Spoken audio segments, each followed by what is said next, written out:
وزیر اعلیٰ خیبر پختونخوا ایسی زبان استعمال نہ کرتے تو یہ واقعہ پیش نہ آتا۔ پرسوں کوئی لائن کراس ہوئی تو جلسے میں کئی لائن کراس ہوئی۔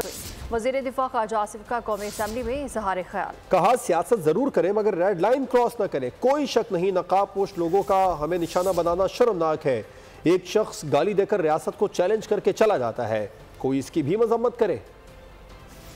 جو تقاریر ہوئیں اس دن یہاں جلسے میں اور جو لینگویج چیف منسٹر کے پی نے استعمال کی، اگر وہ لینگویج استعمال نہ کی ہوتی تو یہ واقعہ جو ہے نہ ہوتا۔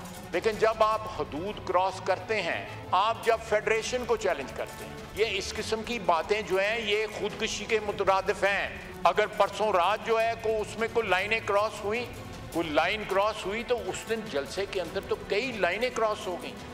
اگر یہ واقعہ آئسولیشن میں ہوا ہوتا، اس ریئیکشن میں نہ ہوا ہوتا تو میں اس کو ضرور کنڈیم کرتا۔ لیکن ہم نے یہ زبان نہیں بولی جو اس دن زبان وہاں پہ بولی گئی۔ ہر قسم کا احتجاج کریں لیکن احتجاج جو ہے وہ لکیریں قبول نہ کرے، وہ کراس نہ کرے جو ریڈ لائنز کہلاتی ہیں اس ملک کی وحدت کی، اس ملک کے مفاد کی، اس آئین کی، اس ادارے کی۔ سبسکرائب کریں اور بیل دبائیں تاکہ کوئی خبر رہ نہ جائے۔